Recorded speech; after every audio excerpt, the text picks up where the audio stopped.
VS പാർട്ടിയുടെ ആവേശ നേതാവാണ്.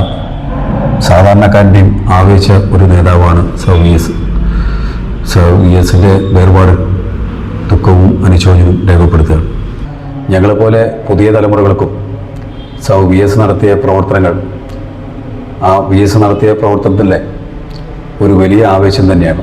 2016 MLA ആയുള്ളപ്പോൾ അദ്ദേഹം നിയമസഭാ സാമാജികൻ തന്നെയായിരുന്നു.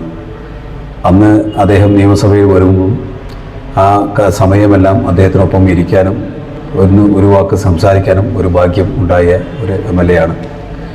ശേഷം അദ്ദേഹത്തിൻ്റെ ആരോഗ്യസ്ഥിതി മോശമായതോടുകൂടി അദ്ദേഹം നിയമസഭയ്ക്ക് വരവ് കുറഞ്ഞു തുടങ്ങി. പിന്നീട് നടന്ന തെരഞ്ഞെടുപ്പിൽ അദ്ദേഹം മത്സരിച്ചില്ല. എന്നാലും ആ സമയത്ത് അദ്ദേഹത്തിൻ്റെ ആ പ്രായത്തിലും അദ്ദേഹത്തിൻ്റെ ഇടപെടലും ചോദ്യങ്ങളും എല്ലാം കേൾക്കുമ്പോഴും കാണുമ്പോഴും നമുക്ക് വലിയ ആവേശം ഇന്നും മനസ്സിൽ തോന്നുകയാണ്. അദ്ദേഹത്തിൻ്റെ നഷ്ടം തീരാ നഷ്ടം തന്നെയാണ് കേരളത്തിൽ.